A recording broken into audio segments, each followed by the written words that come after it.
Bonsoir à toutes et à tous au sommaire de l'actualité de ce jeudi 28 mars. Alors que la religion est plus que jamais au cœur du débat public, le premier forum des religions a débuté aujourd'hui à Strasbourg. Une marche pour la santé mentale était organisée en début d'après-midi pour déstigmatiser les maladies psychiques. Et puis à Paris, le Sénat a accueilli des entrepreneurs à l'occasion de la 4e édition de la Journée des entreprises. Mais pour commencer, à 48 heures de la finale de la Coupe de la Ligue, la fièvre bleue monte à Lille. Ce samedi, le Racing Club de Strasbourg s'apprête à jouer sa première finale depuis 2005. Plus de 20 000 Alsaciens se rendront au stade Pierre-Mauroy pour les soutenir face à Guingamp. On retrouve nos journalistes Mathieu Chanvillard et Marine Zis sur place. Et oui, c'est effectivement ici, au stade Pierre-Mauroy de Lille, de Villeneuve-d'Ascq, pour être tout à fait précis, que le Racing tentera samedi soir, dans 48 heures, donc de soulever son premier trophée depuis 2005. Le dernier, c'était justement une Coupe de la Ligue, déjà au Stade de France. Ce sera à Lille, ici, donc samedi, devant près de 20 000 supporters alsaciens. 2005, en 14 ans, il s'est passé beaucoup de choses. Ce club, vous le savez, évidemment, a connu différentes relégations, les années noires, la liquidation, est reparti du monde amateur et tentera donc de boucler la boucle, en quelque sorte, et de soulever un nouveau trophée ici. Strasbourg-Guingamp affiche peut-être des équilibres sur le papier. Guingamp était longtemps lanterne rouge de la Ligue 1, alors que le Racing se promène depuis un bon bout de temps dans la première moitié du classement. Mais regardez ces chiffres depuis depuis fin janvier et leur demi-finale, les Strasbourgeois et les Guingampais ont deux trajectoires un petit peu opposées. Le Racing n'a pris que 4 points sur les 7 derniers matchs joués depuis sa demi-finale contre Bordeaux. Aucune victoire, 4 matchs nuls. Certains étaient plutôt des bons matchs nuls, des points pris contre Lyon, à la Méno, contre Lille également, mais aussi 3 défaites, 4 petits points pris seulement sur 21. Dans le même temps, Guingamp a quitté la dernière place du championnat. 2 victoires pour les Bretons, 2 matchs nuls, 8 points de prix, c'est comme 2 fois plus que le Racing. Alors, le Racing est-il encore favori de cette finale? Écoutez les joueurs du Racing à ce sujet. Non, pas du tout. Pas du tout, parce que nous, ça fait, je prends la dynamique actuelle, ça fait 7 matchs qu'on n'a pas gagné en championnat. On est en manque de résultats. Guingamp, c'est bien ressaisi depuis quelques matchs, donc non, honnêtement, c'est du 50-50 et c'est pas pour faire de la fine bouche. Hein. Les chances, elles sont partagées, c'est 50-50, il n'y a pas de grand, de petit, il n'y a pas lui qui est classé dernier, avant-dernier, lui premier. Je pense que c'est une finale. Tout peut arriver dans une finale. C'est du 50-50, donc à écouter les joueurs strasbourgeois. En championnat, d'ailleurs, les deux équipes se sont déjà affrontées à une reprise lors du match aller en Bretagne. Les deux équipes s'étaient séparées, d'ailleurs, justement là aussi, sur un match nul, un but partout. Il faudra un vainqueur, évidemment, ici au stade Pierre-Mauroy samedi soir. Strasbourg-Guingamp affiche insolite, peut-être, en finale de Coupe de la Ligue. En tout cas, les deux équipes n'ont pas volé leur place en finale. Regardez pour mémoire le parcours des Strasbourgeois qui ont sorti du lourd. Hein. Lille, deuxième du championnat, avait chuté à la Méno. Élimination également de l'Olympique de Marseille. À Marseille, s'il vous plaît. Qualification à Lyon, le troisième du championnat, 2-1. Et puis bien sûr cette demi-finale contre Bordeaux dans une Méno à guichet fermé, victoire 3-2. Le parcours des Strasbourgeois en tout cas impressionne. Et de l'autre côté, les Guingampais, eux, ont réussi l'exploit de cette compétition, éliminer le Paris Saint-Germain, multiple tenant du titre. Le Guingamp qui partage donc avec Manchester United un drôle de privilège, celui d'avoir gagné au Parc des Princes cette saison. C'était en quart de finale, 2-1. Leurs 3 autres matchs de cette Coupe de la Ligue, les Guingampais les ont tous remportés au tir au but. Ils ont donc du sang-froid, les Bretons. Il pourrait y avoir des tirs au but évidemment ici. Retour des prolongations d'ailleurs aussi pour cette finale. Il faudra évidemment un vainqueur ici samedi soir. Les Strasbourgeois, eux, en tout cas, n'ont rien changé à leurs habitudes. Dernier entraînement ce jeudi en Alsace. Ils prendront l'avion demain matin pour atterrir ici à Villeneuve-d'Ascq. Un entraînement ici sur la pelouse de Pierre-Mauroy demain après-midi. Nous y serons, nous vous ferons vivre cette séance et les dernières réactions des Strasbourgeois avant la grande finale de ce samedi. On se retrouve demain, toujours ici au stade Pierre-Mauroy. Et la religion, à quoi ça sert? C'est pour répondre à cette question que les représentants de 8 cultes se sont rencontrés ce matin dans le cadre du premier forum des religions à Strasbourg. Au programme rencontres, témoignages, tables rondes, visite des lieux de culte et débats. Organisé par la ville, l'université de Strasbourg et la région Grand Est, l'événement se tient dans différents lieux jusqu'au 31 mars. Adeline Piron s'est rendue ce matin à l'hôtel de ville pour l'ouverture du forum.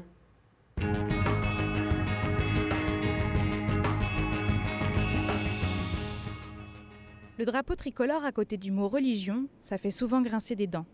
Parler de religion, c'est parfois tabou, voire pour certains une atteinte à la laïcité. Alors on ne dit pas en quoi l'on croit ou ne croit pas.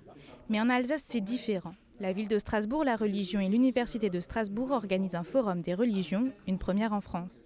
Ce forum des religions pourrait avoir lieu ailleurs en France, bien évidemment, mais à Strasbourg, nous avons une habitude et une longue tradition dans le domaine du dialogue interreligieux. Nous avons institutionnellement, ville, région, université, des relations excellentes avec les représentants des cultes dans le domaine religieux, dans le domaine du dialogue interreligieux, dans le domaine du dialogue entre croyants et non-croyants. Il est vrai que nous avons une habitude particulière et nous sommes fiers qu'encore une fois aujourd'hui cette première se fasse à Strasbourg. Un dialogue interreligieux plus développé qu'ailleurs et qui tient en partie à l'histoire de l'Alsace. Alors que la loi de séparation des églises et de l'État est adoptée en 1905, l'Alsace-Moselle est annexée par l'Empire allemand. En 1918, l'Alsace et la Moselle redeviennent françaises, mais la loi de 1905 n'y est pas appliquée. Le territoire conserve son droit local. Voilà comment le statut des cultes issus du Concordat s'applique encore aujourd'hui. Depuis 1802, les cultes catholiques, protestants, luthériens et réformés et le culte israélite sont reconnus. Une histoire différente donc et qui a tendance à surprendre. Ce qui surprend beaucoup des gens qui viennent d'ailleurs, c'est que des personnes, par exemple de la société civile, même des élus, disent volontiers qu'ils appartiennent à telle ou telle tradition religieuse ou qu'ils ne sont pas croyants. Et on a souvent des exemples de personnes qui nous disent mais ça serait impensable ailleurs que quelqu'un de la société civile ou qu'un élu puisse dire mais moi en tant que catholique, en tant que musulman ou en tant que protestant, je pense que ou j'appartiens à telle tradition. Donc c'est vrai qu'il y a depuis très très longtemps une liberté de dire à quelle tradition on appartient. Depuis le Concordat, la société s'est transformée, elle est devenue multiculturelle et multicultuelle. Aujourd'hui, ce sont 8 cultes et une quarantaine de groupes interreligieux qui travaillent ensemble en Alsace. On se connaît très bien et donc on discute franchement, sans tabou. Donc le contexte est favorable pour justement le vivre ensemble et pour le travail ensemble. Et c'est pour cela il y a une grande différence par rapport aux autres régions. Et donc l'islam s'est intégré positivement et il est devenu un élément essentiel dans notre région. Le phénomène religieux se vit différemment ailleurs, comme à Toulouse par exemple, où le grand rabbin a exercé ses fonctions avant d'arriver à Strasbourg. Il aura malheureusement fallu un attentat pour que le dialogue interreligieux se développe dans la ville rose. Pour Harold Abraham Weil, combattre les clichés, les stéréotypes et s'ouvrir aux autres est une nécessité. Dans un climat qui n'est pas toujours favorable aux religions, je pense que le fait de poser des questions d'une manière aussi ouverte et surtout de prendre des acteurs très différents pour y répondre, je pense que ça peut permettre aux gens de porter un regard qui est vraiment différent sur le phénomène religieux, de donner la parole aussi bien, on l'a dit, à des hommes de culte qu'à des intellectuels ou à des spécialistes des religions. Je pense que ça peut permettre véritablement aux personnes d'avoir un regard différent, qui ne sera pas forcément positif, mais en tout cas peut-être de casser certains clichés. Les citoyens, croyants ou non, sont invités à se poser la question suivante, la religion, à quoi ça sert ? Pour les représentants des 8 cultes, la religion ne sert à rien et à tout à la fois. Rendez-vous pour un débat sur la laïcité dimanche à 18h. 52% des Français seraient gênés de vivre avec une personne atteinte de maladie mentale, selon une étude de l'Institut Montaigne. Pour lutter contre la stigmatisation et la méconnaissance de ces pathologies, une marche a été organisée à Strasbourg dans le cadre de la Semaine sur la santé mentale. Lors de cette 4e édition, ils étaient plusieurs centaines à défiler, depuis la place de l'Étoile jusqu'au conseil départemental. Un reportage d'Adrien Laby.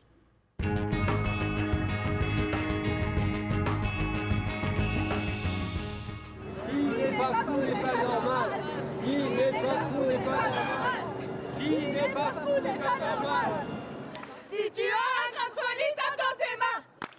Si tu as un grain de folie. Le monde est fou, pourquoi pas nous ? Ma psychose n'est pas morose. Cet après-midi, ils étaient plusieurs centaines dans les rues de Strasbourg pour dénoncer la stigmatisation des personnes atteintes de maladies psychiques. Venus de tout le département, malades, parents et soignants ont répondu présents à l'appel lancé par le Conseil local de santé mentale. Objectif de cette 4e marche de la santé mentale, tordre le cou aux idées reçues et mettre les malades sur le devant de la scène. C'est très important pour eux parce que souvent ils se sentent stigmatisés. On met une étiquette sur les malades mentaux, on a peur des malades mentaux. Et là c'est une marche conviviale, joyeuse, ensemble avec bien sûr les personnes, les usagers, les malades quelquefois, mais aussi les soignants, puisqu'il y a aussi des soignants qui sont ensemble. Et donc pour nous, pour la ville de Strasbourg, c'est très important de donner cette place d'intégration de la santé mentale dans la cité. Handicap invisible, les troubles mentaux font peur à ceux qui les connaissent mal. Que ce soit au cinéma ou dans les médias, folie rime souvent avec délit. Pour l'UNAFAM, qui rassemble les familles de malades, il est urgent de changer le regard du grand public et des institutions, comme la police. On le voit à travers nos proches, c'est quelque chose d'extrêmement difficile à vivre parce qu'ils sont toujours relégués, ils ont du mal à trouver du travail, ils sont dans la rue, si jamais ils sont en délire, on les prend pour qu'on croit qu'ils sont ivres, enfin voilà.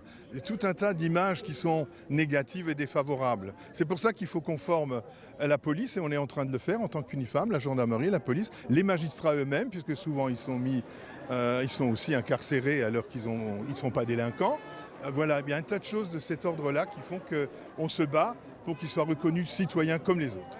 Dans le monde du travail, les malades paient également le prix de cette mauvaise image. De nombreuses portes leur restant fermées, l'obtention d'un emploi ne mettant pas non plus toujours fin aux discriminations. J'ai travaillé dans un organisme bancaire pendant 18 ans comme analyste programmeur. J'avais un diplôme AFPA. J'avais la moitié de la paye d'un autre qui faisait le même boulot que moi. En fait, quand il cherchait à embaucher quelqu'un, il voulait que la personne soit reconnue comme travailleur handicapé afin qu'il puisse toucher un avantage. Mais je faisais le travail comme tous les autres. Associations et institutions se rencontrent depuis 2013 dans les conseils locaux de santé mentale pour faire évoluer les prises en charge.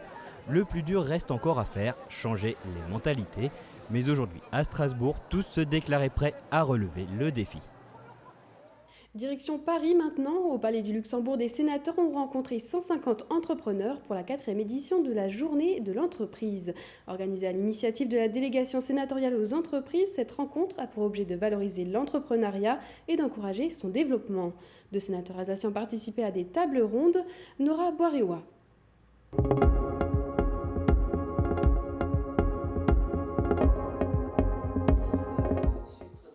Entre le monde des sénateurs et celui des entreprises, il y a peu de passerelles. Alors pour en savoir plus, Patricia Schillinger, sénatrice du Haut-Rhin, a passé 3 jours en immersion dans une société agroalimentaire basée à Mittelhausen. Une expérience qui lui a apporté beaucoup et qu'elle relate lors de cette 4e journée des entreprises au Sénat. L'entrepreneur, qui est Éric Collin, m'a dit arrêtez avec toutes les normes, on ne suit plus. C'est vrai que ces dernières années, on a fait de nombreux textes. Rien que l'étiquetage pour une entreprise telle qu'elle, elle doit changer toutes les lignes. C'est un travail qui est énorme, je l'ai vu. Donc c'est vrai que quand on voit ça, on se dit oui, nous on est législateurs, on souhaite plein de choses rapidement, mais c'est pas dans l'entreprise qu'on le vit comme ça.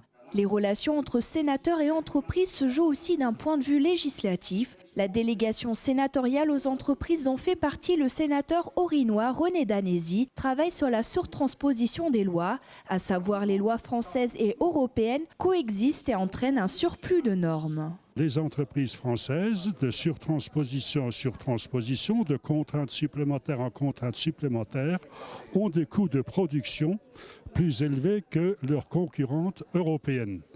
Et donc, c'est sous cet aspect économique que nous avons abordé cette question et que nous, au Sénat, nous avons demandé que l'on y mette un terme. En novembre dernier, 27 surtranspositions jugées défavorables pour les entreprises ont été supprimées par le Sénat. Mais ce phénomène touche aussi d'autres domaines comme la culture, le développement durable. RGDS, partenaire des Alsaciens qui s'engagent. Et tout de suite, l'image du jour d'Adrien Labi. Tel le phénix qui renaît de ses cendres, Europa Park dévoile son futur parc aquatique Rulantica. 25 attractions, 17 toboggans, une piscine à vagues et même un simulateur de surf. Pour ceux qui aiment patauger, rendez-vous le 28 novembre prochain pour l'ouverture. Et cerise sur le gâteau, cette extension aquatique verra la création de 550 nouveaux emplois.